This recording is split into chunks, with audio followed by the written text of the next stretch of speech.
নমস্কার সবাইকে আমার রান্নার কি ছোট্ট চ্যানেলে স্বাগত। আজ দেখুন আলু আর কাঁঠালের বীজ দিয়ে ডিম রান্না করেছি। এইভাবে ডিম রান্না করে খেয়ে দেখুন, গরম ভাত, রুটি, লুচি, পরোটা সব কিছুর সাথে খুব ভালো লাগবে। আমরা অনেকেই পাকা কাঁঠাল খেতে ভালোবাসি না, তো কাঁঠালের বীজটা খুব পছন্দ করি। কাঁঠালের বীজ দিয়ে অনেক রকম তরকারি হয়, আমি ডিম দিয়ে রান্না করেছি, আপনারাও করুন। একটু অন্য রকমের ডিমের ঝোল রান্না করব, সেই জন্য 5টা ডিম সেদ্ধ করে ভালো করে ছাড়িয়ে নিয়েছি, নিয়ে মাঝখান দিয়ে কেটে দিয়েছি হাফ করে। এই ডিম সেদ্ধ নিয়েছি, আর দেখুন 2টো মাঝারি সাইজের আলু এরকম সাইজ করে কেটেছি, আর কিছু কাঁঠালের বীজ, এই বীজগুলো ভালো করে ছাড়িয়ে মাঝখান দিয়ে কেটে নিয়েছি। এই আলু আর কাঁঠালের বীজ আমি হাফ চামচ মতো এই লবণ দিয়ে কুকারে হাই ফ্লেমে একটা সিটি দিয়েছি। সিটিটার সাথে সাথে খুলে দিয়েছি, তা নাহলে বেশি গলে যাবে। সবজি দুটো সেদ্ধ করে নেওয়ার কারণ কাঁঠালের বীজও একটু শক্ত হয়, আর আজকাল আলু একদম তাড়াতাড়ি সেদ্ধ হতে চায় না। এবার রান্নাটা করব। গ্যাসের উপরে লো টু মিডিয়াম ফ্লেমে একটা কড়াই বসিয়ে 1 চামচ সর্ষের তেল দিয়েছি। তেলটা গরম হয়ে গেছে। সেদ্ধ করে কেটে রাখা ডিমগুলো আমি দেখুন কুসুমের দিকটা নিচের দিকে দিচ্ছি, একটু ভেজে নেব।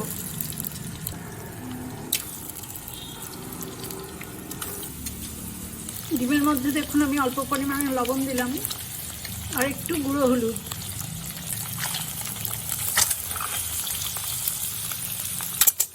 এবার লবণ হলুদটা সবটা ডিমে মাখিয়ে আমি ডিমগুলো এপিট ওপিট করে ভেজে নেব।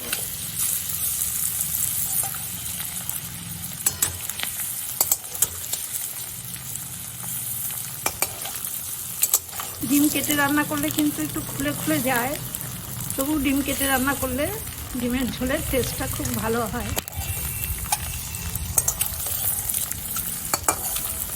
ডিমের টুকরোগুলো দুটো দিকেই ভালো করে ভেজে নিয়েছি, এবার এগুলো নামিয়ে নেব। ডিম ভাজা নামিয়ে নেওয়ার পর কড়াইতে আমি আবার পরিমাণ মতো সর্ষের তেল দিয়েছি। তেলটা গরম হয়ে গেছে, 2টো ছোট তেজপাতা ফোড়নে দিলাম। এবার মশলা দেবো। হাফ চামচ গুঁড়ো হলুদ জলে ভিজিয়ে পেস্ট করে নিয়েছি। একদম 1 চামচ ভর্তি করে বাটা মশলা। এই বাটা মশলার মধ্যে 1/2 ইঞ্চি আদা, 1 চামচ গোটা জিরে এবং 2টো শুকনো লঙ্কা আছে। আদা, জিরে আর শুকনো লঙ্কা একসাথে করে বেটে নিয়েছি। মশলাটা কিছুটা ভেজে 2টো ছোট সাইজের পেঁয়াজ আর 3-4 কোয়া রসুন এগুলোও বেটে নিয়েছি, এই পেঁয়াজ রসুনটাও দিয়ে দিলাম।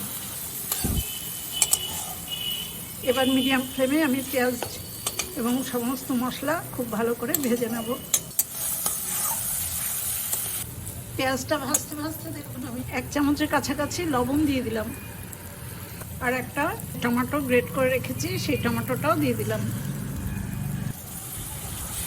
এই টমেটো লবণ দেওয়ার পরেও এখন মশলাটা আবার খুব ভালো করে ভাজবো। যতক্ষণ তেল আলাদা না হয়ে আসবে ততক্ষণই ভাজতে হবে। মশলাটা ভালো করে দেখুন ভেজে নিয়েছি। এবার সেদ্ধ করে রাখা কাঁঠালের বীজ আর আলু আমি দিয়ে দিলাম। মশলার সাথেই আলু আর কাঁঠাল বীজটা ভেজে নেব, আলাদা করে আর ভাজিনি। মশলার মধ্যেই দেখুন আলু আর কাঁঠালের বীজটা ভেজে নিলাম। এবার পাশের বার্নারে গরম জল আছে, আমি পরিমাণ মতো সেই গরম জল দিলাম।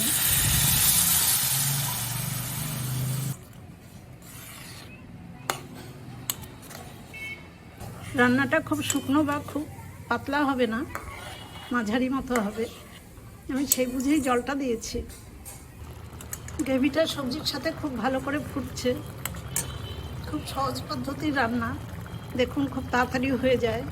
এবার আমি ডিম ভাজাগুলো দিয়ে দিলাম।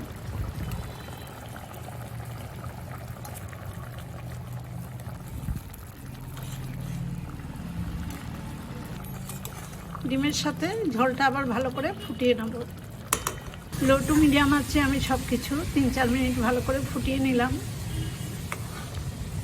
এই রান্নাটা তৈরি করতে বেশিক্ষণ সময় লাগে না, কারণ সবই সেদ্ধ করা আছে। হাফ চামচ গরম মশলা বাটা জলে গুলে দিয়ে দিলাম। ডিমগুলো হাফ করে কাটা আছে বলে একটু সাবধানে নাড়তে হবে। আমার রান্নাটা একদম হয়ে গেছে। এবার 2 মিনিটের জন্য রান্নাটা একটু ঢেকে রেস্টে রাখবো, তারপরে গরম গরম সার্ভ করে দেবো। এবার গ্যাসের ফ্লেমটা অফ করে দিলাম। ডিমের রান্নাটা আমি একটা বাটিতে নামিয়ে নিচ্ছি।